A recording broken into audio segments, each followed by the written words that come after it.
I asked guards, security guards. I ran into another security guard that was forced to burn a lot of UFO pictures. And he told me, he came into my office one day. This was when I worked at another job. He came into my office and he was very frightened. And he said, Donna, I heard you were interested in this subject. He said, I used to work out there. And one day, some soldiers came in the fatigues and had me burn pictures. And he said that he was burning them, and he was forced not to look at them.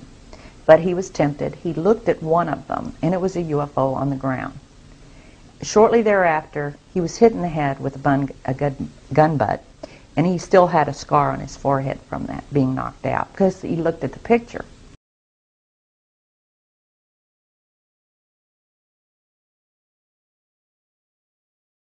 And we get quite a bit of information about the sightings. We get drawings of what the vehicles look like, whether they landed or not, whether they saw any people with them, extraterrestrials, things like that. And we would get pictures in of the supposedly AVM or satellite areas. And once in a while, an anomaly would show up on the picture that didn't belong there. A round object, a triangular object. They were not markings put on the photograph that indicate some place or anything like that. These were above ground. They were not part of the picture.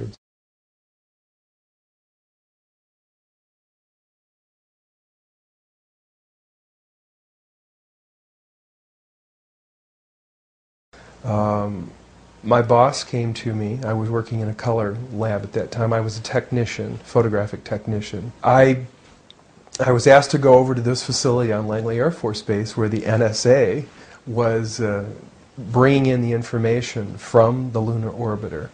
And so I packed up some tools. I went over. I went into the facility. A couple of officers took me into this hangar. It was a very large hangar. So they took me into this laboratory. I took a look at the equipment. There was an airman second class in there. I was an airman second class as well.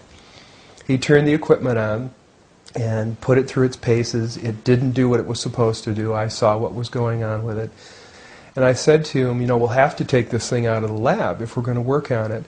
We can't work on it in here in the darkroom environment. So everyone left the facility, left the darkroom, except this airman second class and myself. And we're in, waiting for someone to come to remove this piece of equipment. And at the time, I didn't know what the real purpose of this darkroom and this operation in this facility was. I thought this was where they were bringing the data in and then releasing the images to the public.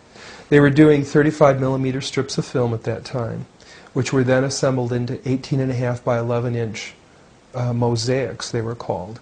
There was a digital signature and a grayscale on every 35mm strip.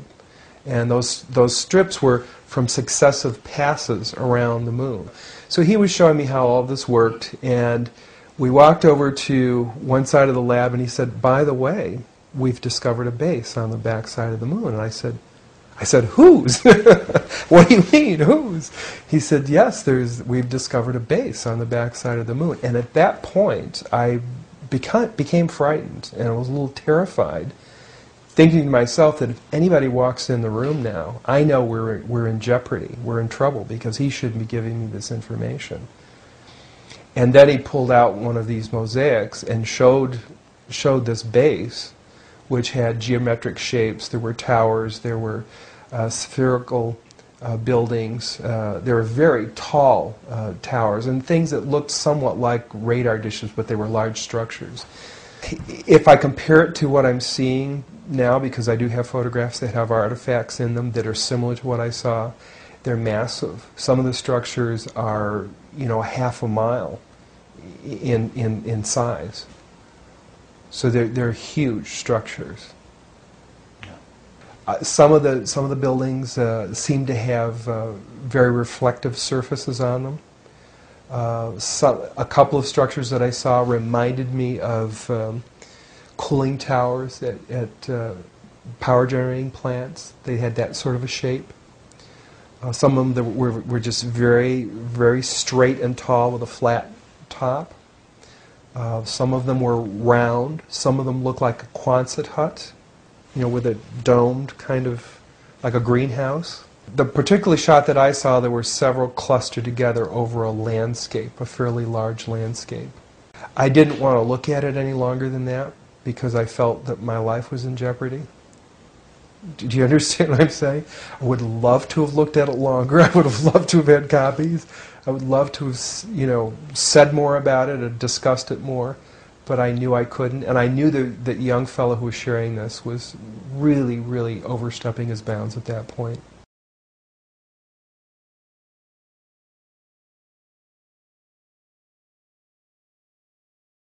They said, we were going to show you a film that might help you best put into perspective what you gentlemen have witnessed and help you maybe put it to bed a little bit for yourselves.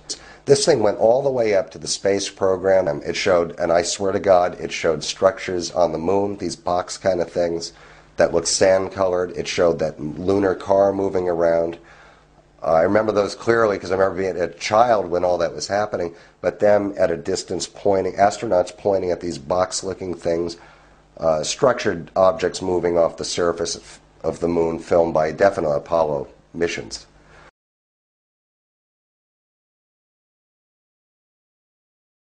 I was at a facility in California, that's all I can say, and I was doing particular classified work. Set aside from what was actually happening there. It was a completely different scenario.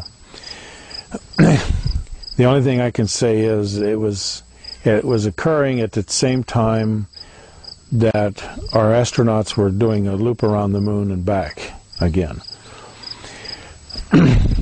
On their trip to that moon, or to the moon itself, I heard the expression of the bogey coming in at 11 o'clock. Well, familiar with that particular term, I perked my ears and started listening a little bit and discovered that Houston and the astronauts were talking back and forth about a collision. And the astronauts asked for permission to do avoidance for a collision, and Houston finally granted that permission to do that. And after the comm links settled down a little bit, the astronauts said it's not necessary. They are now paralleling our course, and there was a discussion as to what was paralleling that course. There was another type of ship. There were portals there that they could see in. They could see beings of some sort. They did not describe these beings. They just took photographs.